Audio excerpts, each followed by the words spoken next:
Hello gamers, spectators, and all-around lovers of this art. My name is Harrison Hutchin, with me is Dylan Gibbons, and welcome back to another episode of Game Dissection.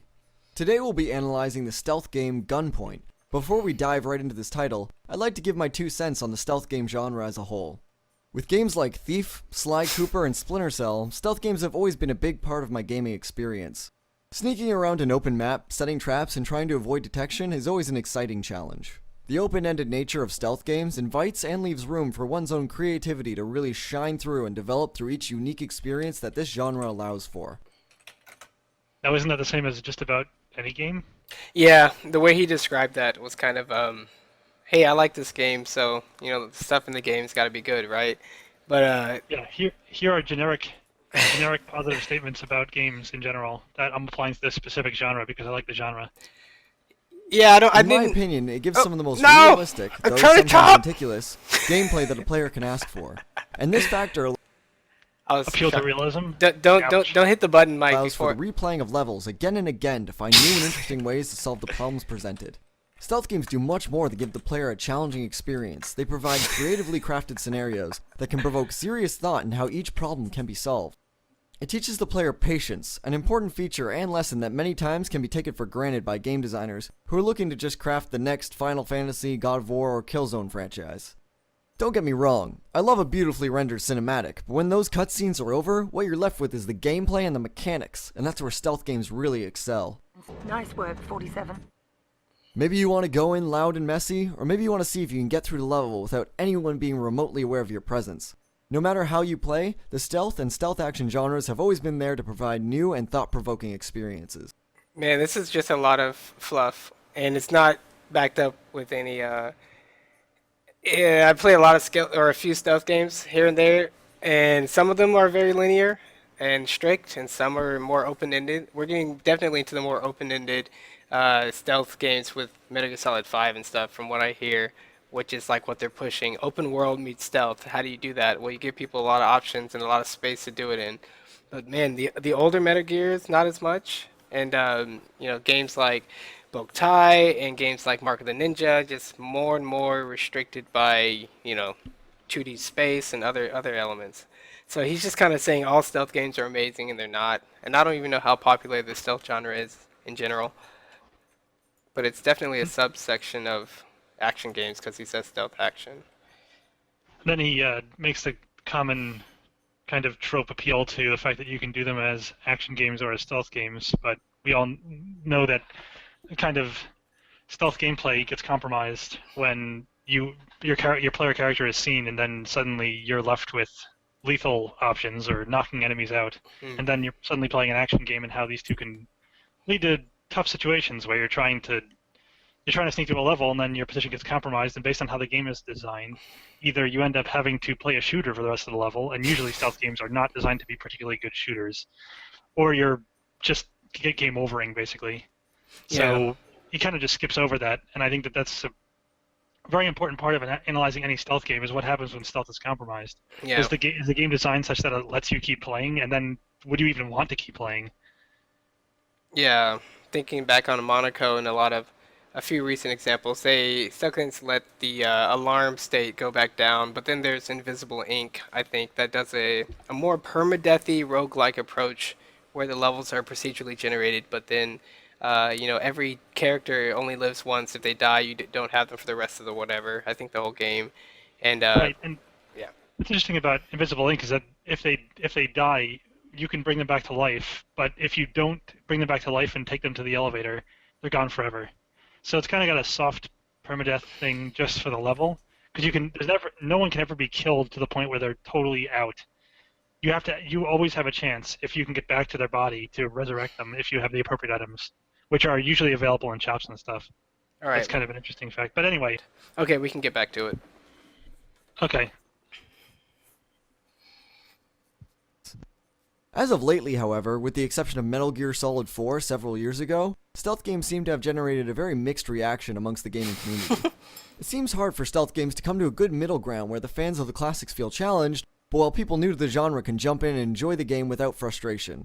In many ways, it's a double-edged sword. Either the game in question is too easy and dumbed down for hardcore gamers, or overly complicated and too difficult for new players to enjoy and adapt to.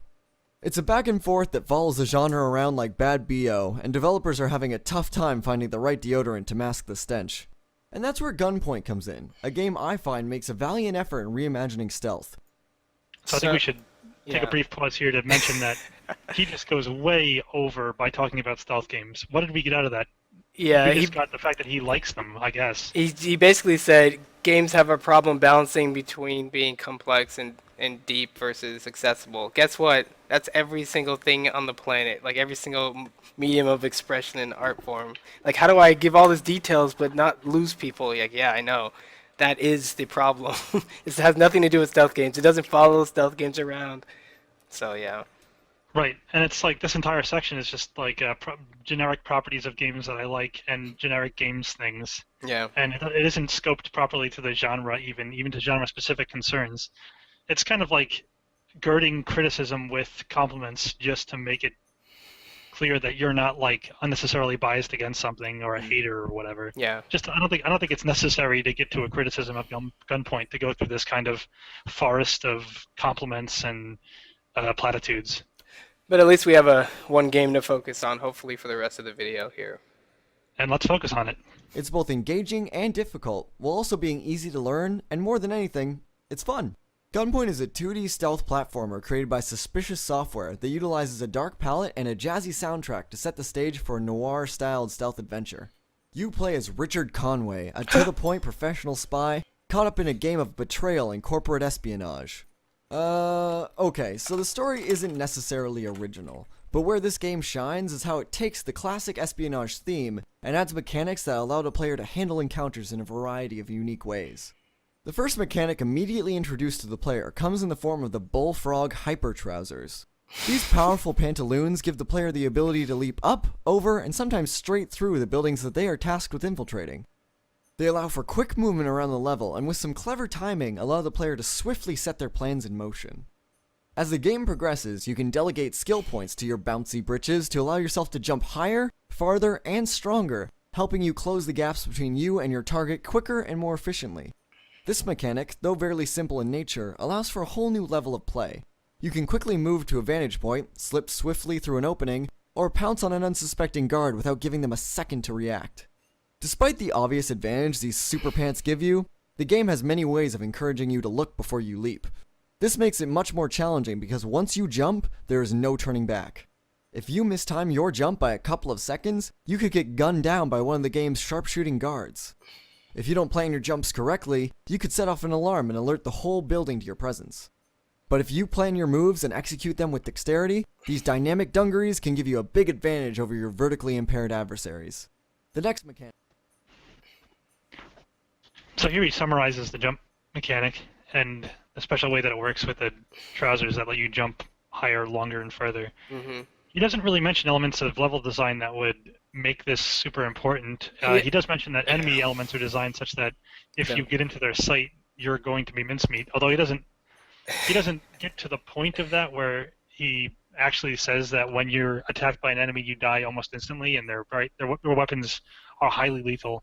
Yeah, he basically explained that there's things in the game that kill you and places that you can trigger that you don't want to. Whether you're frog jumping or not, whether you walk into it or whatever, that's still the case. So he didn't really make a good case of, like, this is what keeps your jumping in check. Like, it's what keeps all your movement in check. And it's everything that you would consider to make a properly planned approach, whether you're jumping or walking, is all these elements. So it's not that he made a strong case for jumping in particular, but he did describe the things in the game that you need to look out for. Right, but the problem with this is that the jumping, yes, if he's going to describe the mechanic, he should then talk about how the mechanic specifically changes how you move around the level versus a normal jump would. Because it seems like the fact that the trousers give you a super jump would mean a lot. Like, okay, so how far can we jump? How high can we jump? What does this mean given the typical structure of the levels? Do we have very tall buildings? Do we have usually short buildings? Can you typically jump onto the roof and then fall through them? Or, different approaches to infiltration would be an interesting way of contextualizing this mechanic and letting us know more than just that the typical game design features that would affect any movement ability affect also this jump, which is well, as far as we can tell, just like any other jump. Yeah. Having a jump mechanic in a platforming or a 2D game is nothing special.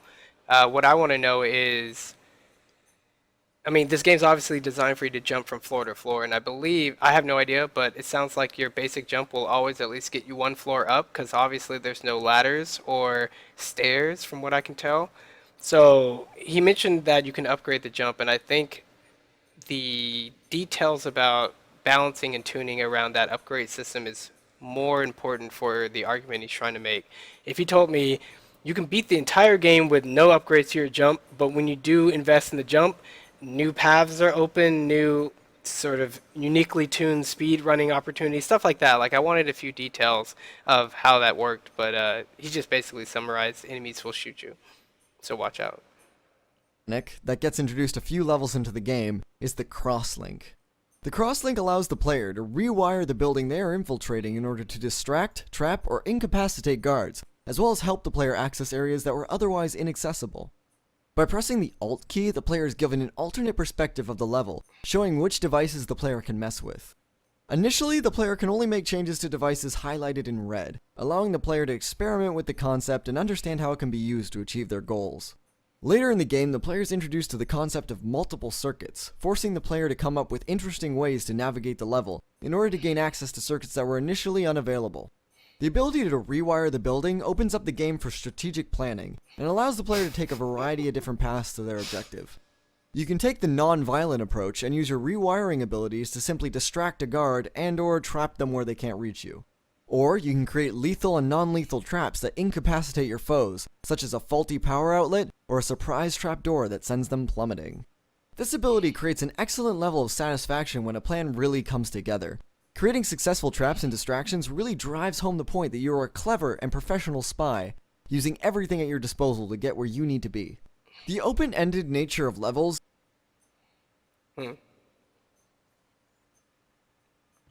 Let's take a brief moment here to mention that he doesn't actually tell you how this cross-link thing works. He just says that you can link things together and then you can use it to do a bunch of things. And Yeah. as far as I heard him, I was trying to pay close attention to see if he mentioned specifically how you would do these things. And unfortunately, he just shows himself dragging the wires around. But when he says specific things and techniques that he would use the crosslink to do, he doesn't show video of how he executes them. So it's difficult to, like, if you're not very familiar with the game, figure out what he's actually talking about and how he would do these things. Yeah, I'm not sure exactly if there's power that needs to go to certain things and you can sever the lines, if you can activate things by adding power, if it's a matter of control switches versus output devices. I think I've heard before of someone rigging a door to fling open when somebody flicked on the lights. So the guard went to flick on the lights because it was dark and then smacked himself in the face with a door. So I think there's a little bit of logic to it. I think there's a little bit of, maybe it's all logic. Maybe it has nothing to do with power source. But yeah, I don't know. And this video really needs to make it clear if it wants to make a critical point about it. I mean, it can't afford to just be like, well, it does these things. Well, okay, show us that it does these things, and provide some kind of depth to the argument around it, to why it's a good mechanic. I mean, he just kind of baldly says, oh yeah, it lets you plan, and planning is good, and it's very satisfying to plan and have the plan work. But yes, that seems to be the case in all games. Like, why would it specifically be the case here? And we don't get that, unfortunately. I think he's about to get into some open-ended topics, but I think a lot of people talk about stealth games like this and even puzzle games with a little bit of hyperbole about how clever they are, how many things they're doing.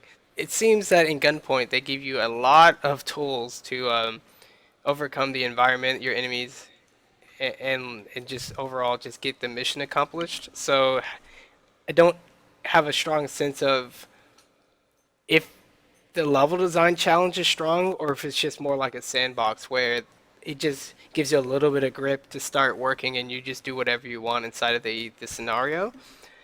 And a lot of times, yeah, go ahead. Well, I guess we'll see as we watch the video further. All right, cool. as well as the hacking abilities, brings back fond memories of the Deus Ex games, and even the first BioShock game to some extent. Being able to hack devices such as doors and gun turrets in order to gain the upper hand has always been extremely satisfying. The main difference between Gunpoint and Deus Ex, though, is that Gunpoint focuses mainly on planning and strategy. They don't allow you to quickly change tactics and go Rambo on the guards. Instead, they allow you to see everything in the level right off the bat, and allow you to experiment with different approaches. Your plan can go off track, but it's far less likely because there are significantly less rogue elements to trip you up. It's an interesting idea, to say the least, that they allowed the player to see exactly what they're getting into beforehand, and not relying on shock value in an engagement to add difficulty. So that's an interesting element that he brings up, and it kind of comes out of nowhere to me, at least, when I watched this.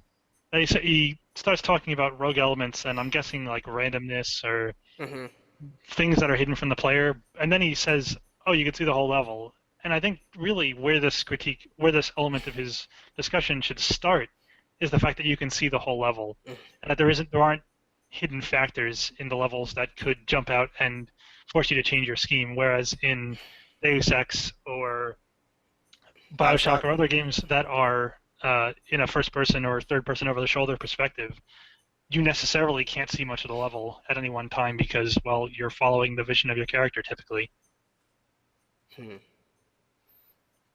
This may seem like it's making the game too easy for the player, but it gets balanced out with a slew of increasingly difficult enemies that shoot first and ask questions later. On second thought, they probably don't even ask questions, seeing as how they follow the same basic formula for stealth game enemies. They pace back and forth, are very easily distracted, and will conveniently stand with their back to you just when you need them to.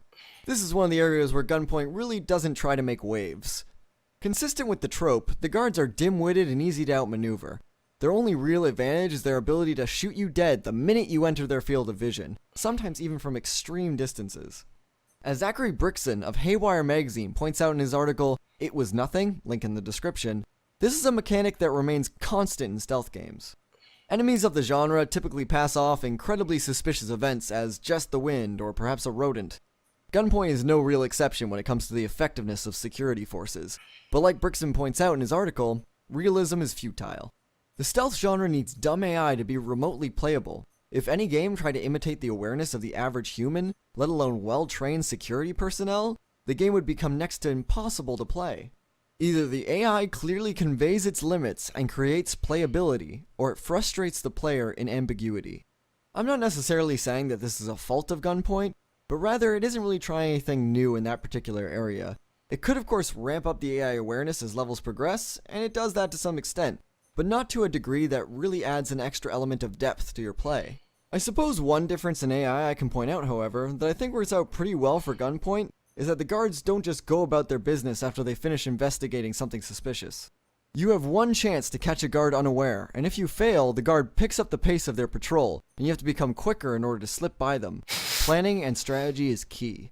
I have to say, Gunpoint's main strength comes from its puzzle-solving aspects. You have to stop and think about your movements and actions. Your character is limited in combat proficiency, and his only advantage is his ability to deceive, distract, and slip past enemies. It would be folly to do things from a guns blazing perspective. You can unlock a gun in the game, eventually, but one thing about the mechanic that really surprised and intrigued me was how the developer decided to handle its usage. The gun is an absolute last resort tool to create a limited window of escape. This can be done in two ways, each with their own interesting advantages and disadvantages. You can use it to prevent being shot by a guard, staying true to the game's namesake and holding them at gunpoint until you can find an opening. This allows you to get yourself out of a tight jam that perhaps you couldn't predict. Taking hostages as opposed to incapacitation in itself is an interesting mechanic. You can also choose to shoot the guard. This one seems to carry the most disadvantages and really forces you to take a hard look at your options before going through with it. If you choose to shoot the guard, you have 30 seconds until backup arrives and blocks the level's only exit. You may choose to take this risky path because you feel that this guard is all that stands in the way of victory, and you feel that further enemy interference will be slim to none. The developer takes special measures to show that the gun is not a toy. Using it brings harsh consequences, and it's only to be used as a last resort.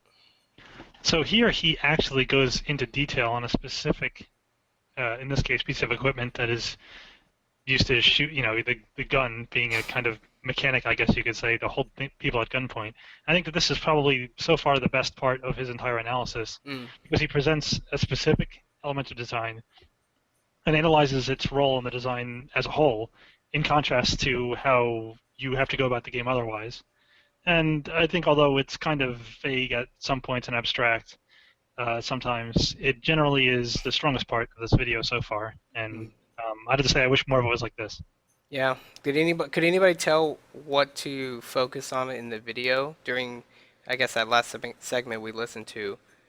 The graphics in Gunpoint are so small, and the character is so small that even when he was zooming in on something, I couldn't tell what part of the screen I was supposed to be looking at.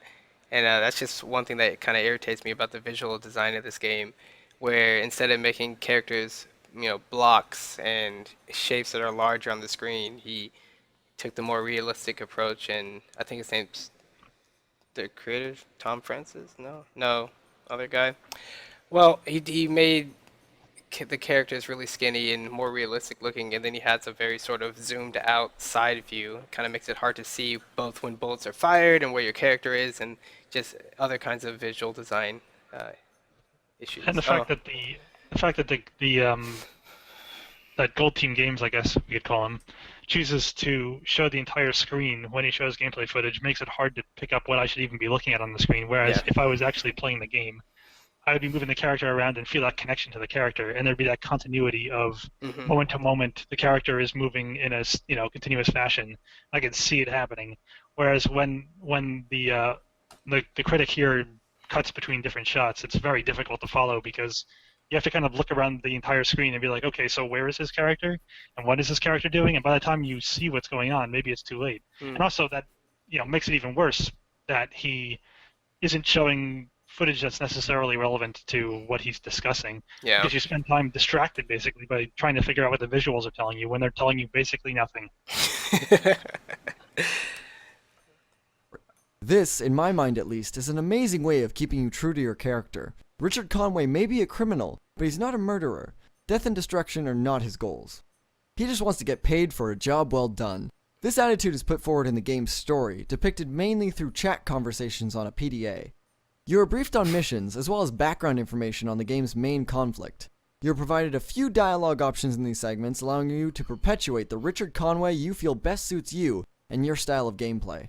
They don't really have an effect on the story, however, except for in the few instances where you can choose to divulge sensitive information to certain key players, or keep it to yourself.